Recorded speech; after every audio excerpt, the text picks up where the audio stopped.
Hey everybody, it's Brandon Wells from Soundwell Guitar. Today's video is the first of a series that I'm going to be doing about rare albums that I had as a kid growing up in the 80s. And these are metal albums.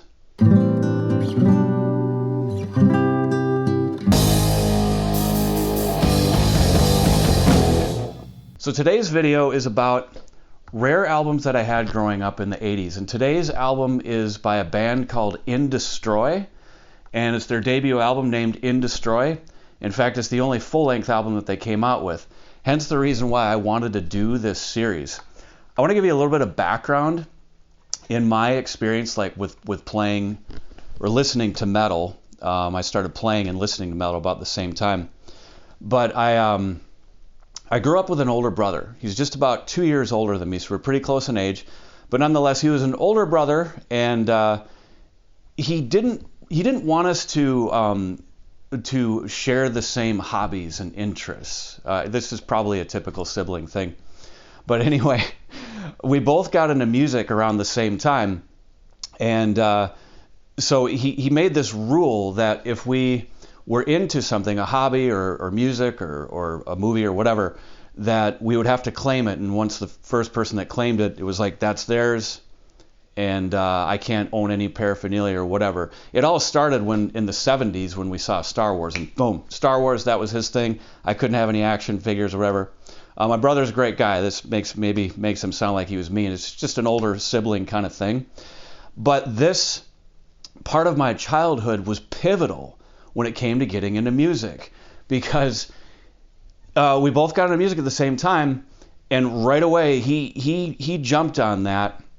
And he got himself a subscription to, was it like the Columbia House Record and Tape Club kind of thing? I don't know if anybody remembers that, but for a penny you could get like 100 albums or something. I don't remember how that worked, but so he's going through the whole catalog and he's claiming all these bands like so quick. I mean, he was 2-3 steps ahead of me.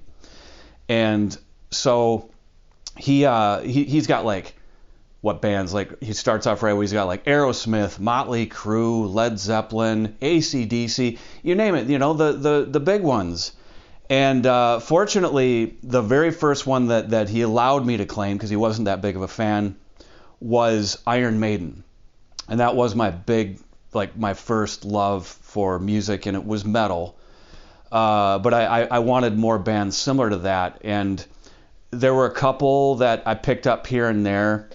Didn't really stand out, but then I discovered Metallica, and I remember that in the magazines like Hit Parader and Circus, they always had this ad for these bands that were on kind of these smaller labels, and I always saw the Kill 'Em All cover with the hammer, and I always saw a Fistful of Metal by Anthrax, the guy with the fist going into his face. Exciter was another one I remember seeing on there, but these bands seemed so rare and kind of underground. It was really mysterious, and I wanted to get into these. Now, when I said I'm doing a series on rare albums, there's not going to be Metallica, Anthrax, or anything like that, because they're not rare. They actually wound up getting quite big.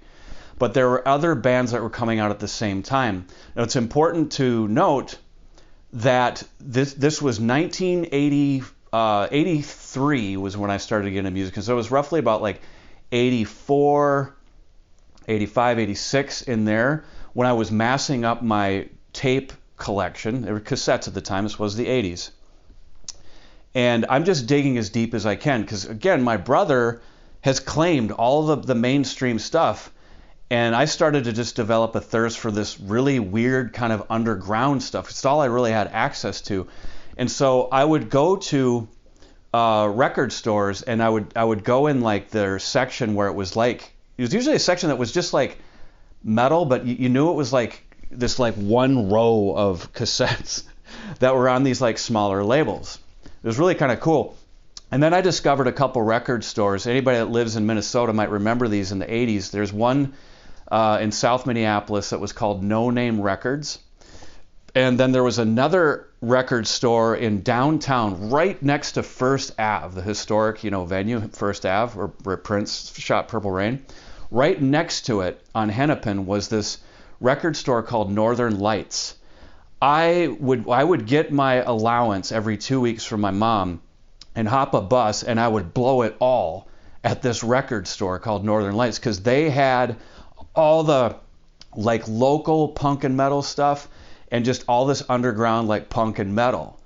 And I would go and I would find these cassettes, and they're wrapped in plastic. You can't open them up and sample them. All you have to go on is the cover, the name of the band, and maybe you could flip it over, or somehow there was a picture of the band. You just didn't have a lot to go on. It was the 80s. We didn't have YouTube and Spotify where you could go and just check this stuff out and decide whether or not you liked it, which was actually kind of cool, because what happened is you would buy it, you'd spend $10 or whatever. This was a lot of money when you were a kid growing up in the 80s, and you owned it, and you could bring it home and it could totally suck, but you owned it. It was your record. And, and I did. A lot of times I brought some albums home. Wasn't sure if I liked them at first, but I would make myself like them because I owned it. And that's why I think this was a really cool experience that I grew up with, that I was limited to these types of bands. So this is why I wanted to do this series and talk about some of these albums that wound up being in my collection over the years growing up as a teenager and listening to metal. So the first band that I wanted to talk about is a band called Indestroy. Now, when I say that there may be a band that you've never heard of, I'm just saying maybe. If you're watching this video and you've heard of that band, that's cool. Give it a thumbs up or whatever. Whenever I talk to any of my friends that are into metal, they usually don't know what I'm talking about when I mention this band. So first thing about this band, the name, Indestroy, kind of clever. Like industry, destroying, and I think that ties in with the album artwork. I'll put it up on the thing. Now that's a weird picture, and that's my first impression of the band when I'm at the record store and I see this band called Indestroy, and this cover with, it looks like in the background you've got like these. They almost look like castles that are emitting all this smoke. It's like, I think they're supposed to be like polluting, like smokestacks or whatever. And then you got these green guys with these like cone-shaped heads, and they're like skeletal. It's just so bizarre. This is the kind of thing that you would see when you'd go and dig deep like this. So I buy this thing, no idea what to expect, and get it home, open it up. First thing I know is, like, what I've noticed when I open it up is it was always cool, the cassettes. You open them up and you could pull out the album artwork and it would fold out, and you would have more information about the band. Or what I remember most is the lyrics were in there. So I would read along the lyrics, and there were some interesting lyrics in there for sure. Anyway, so I want to talk about then the music and the sound that this band has. You turn the album on, and this one actually is on Spotify. You can pull it up. It says it was released in '88. That's interesting to me. I'm pretty good at timelines, and I know my own childhood timeline, and I believe that's incorrect. I had that album in '87. I bought it in '87. It could have even been released as early as '86, but I know for a fact I owned that album in '87. So not sure what Spotify is saying. I got Spotify right here in my iPad. I don't know why, this 1988. I think it came out in '87. So I had a lot of fun preparing for this video. I listened to the album a few times, had a couple nights, just sat down and like really listened to it. Probably more so than even when I was a kid, because this time now I'm a accomplished musician, and I know what I'm hearing. I didn't try to learn any of their songs back when I was a kid, but I did this time around. One of the things that probably would have thrown me off right off the bat is that they've got their guitars tuned down a whole step. I wasn't familiar with drop tunings. I just thought everything was in standard tuning when I was first learning to play guitar. I guess first riffs I learned were Iron Man and Smoke in the Water, and those were all in like standard tuning, and I just couldn't conceptualize that there was anything other than that. But these guys were down a whole step. That would have definitely thrown me off.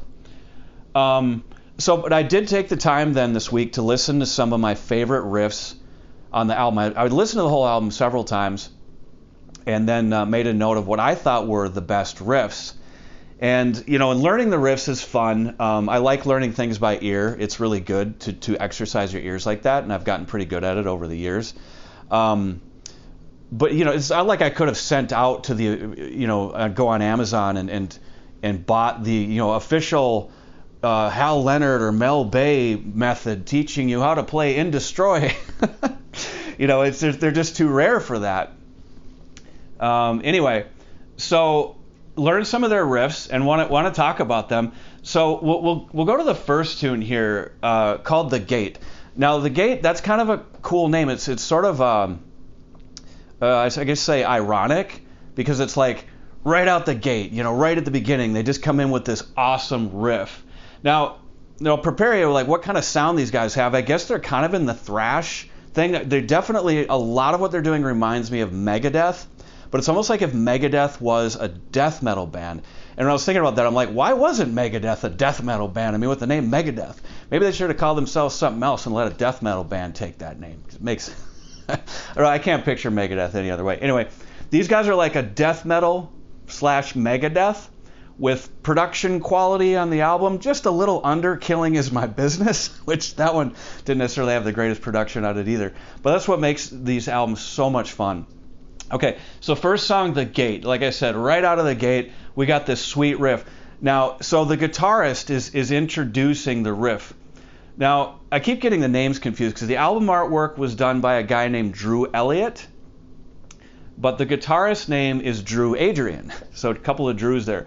So I believe that's right. I tried to do what research I could. It's not like there's a ton of information about these guys out there. But as far as I could tell, it was a guitarist named Drew Adrian. Now, this guy, as far as thrash guitar playing goes, this guy was good. This guy played some like super fast runs, impossibly clean. Sometimes I can't even tell what scale he's playing. It wasn't a bunch of pentatonics, I'll tell you that much. Anyway, sorry, so without further ado, The Gate.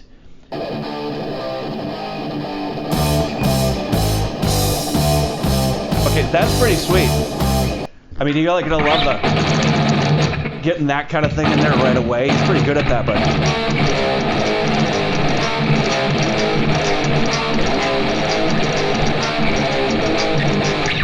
I love that wrist, like that takes a lot of practice to be able to play like that kind of Slayer sort of sound. Like the drums. Thump, thump, thump, thump, thump, thump. That's pretty sweet too, the contrasting riff. Was it?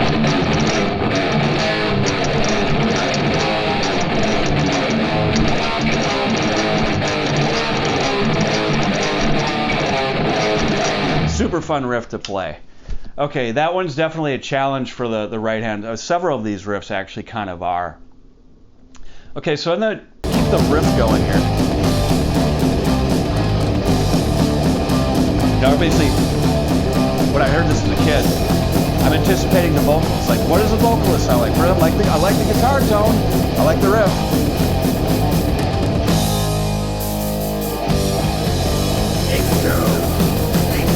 Kind of Dave Mustaine. Was that a word, Dave Mustaine?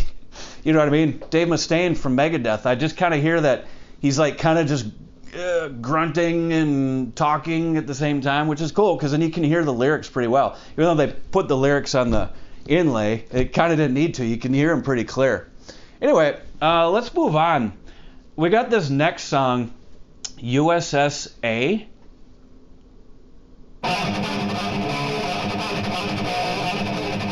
That's pretty fast. That's probably the hardest riff on the album. Yeah, how many attempts do I need to play that riff?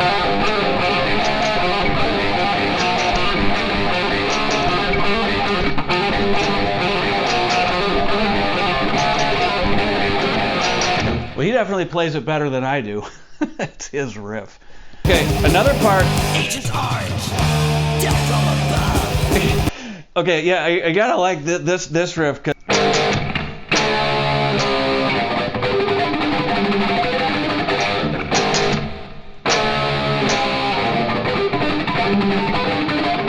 I think that's kind of clever, the way that he did that.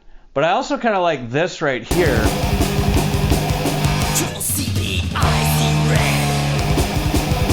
There's that harmonic. Okay, was it?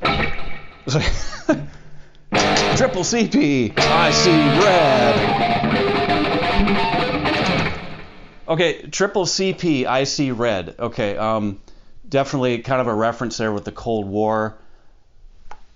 But then PMRC, you're better off dead. PMRC, you're better off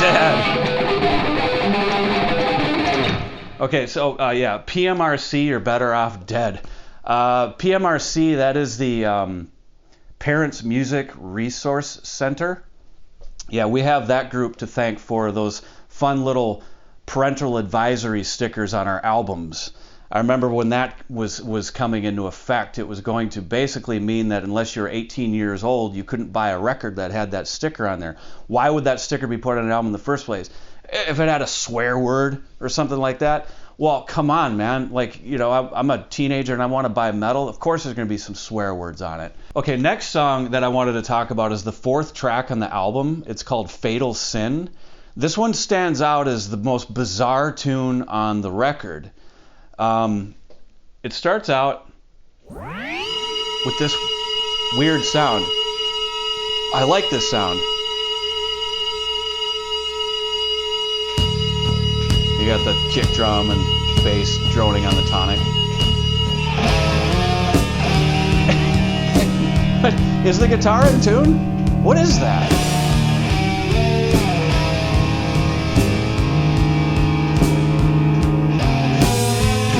Yeah. Well, so we got. And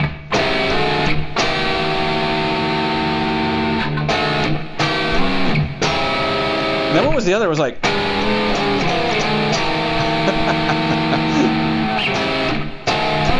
Whatever. Cool. That's a cool riff. I want to cover another riff that's in this song, Fatal Sin. It comes in at about 2:35. It's like right about just right after they just come out of this like riff and riff here.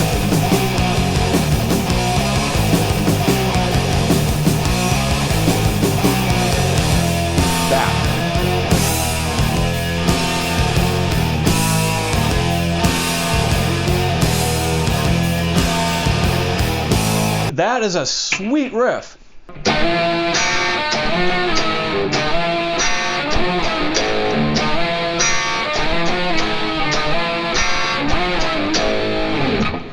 One of the things about it that's kind of cool that stands out for me is that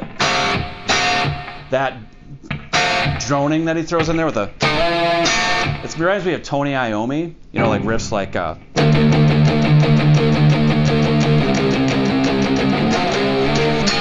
You're just hitting that high end there, or like Electric Funeral.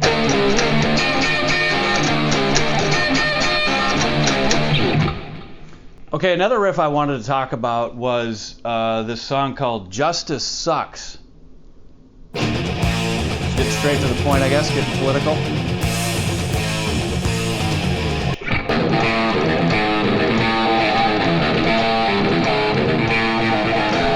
It kind of reminds me of, you know, Master of Puppets. The song Shadow Lord is worth checking out too. You got some like ripping solos. Like it opens up with one. So let's talk about this guy's solos.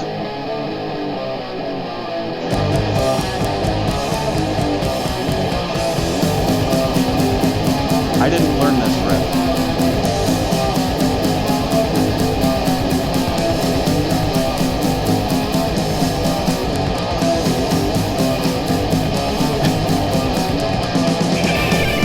There it is. Listen to that guy go.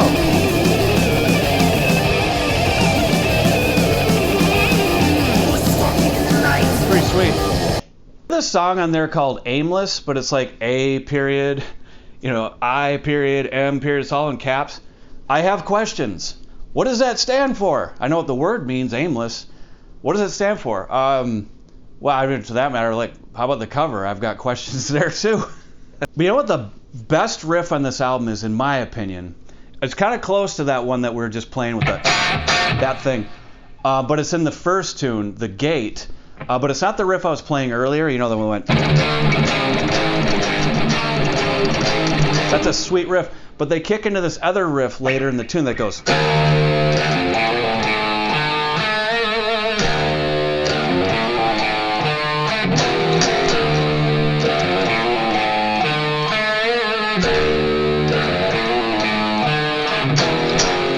That is a really cool riff.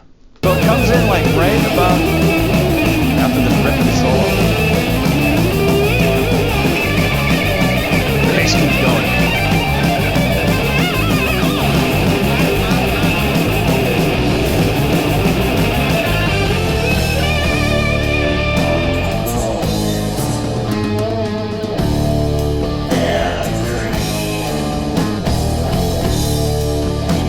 I don't know, what do you think?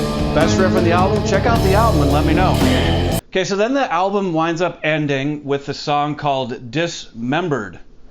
Now, I think the ending of this song is cool because we're talking about the ending of the record. Now, the record ends as it began with Drew Adrian on guitar. I'll bring it at about like I'll play like the last 28 seconds of the album. Total like Kirk Hammett solo.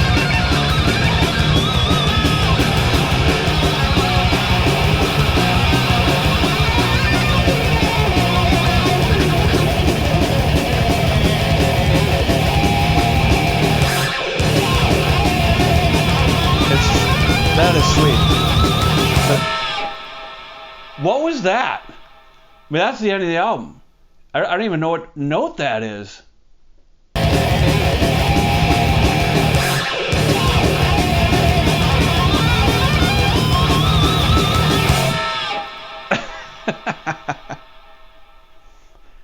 Well, that's one heck of a way to end a metal album, that's for sure.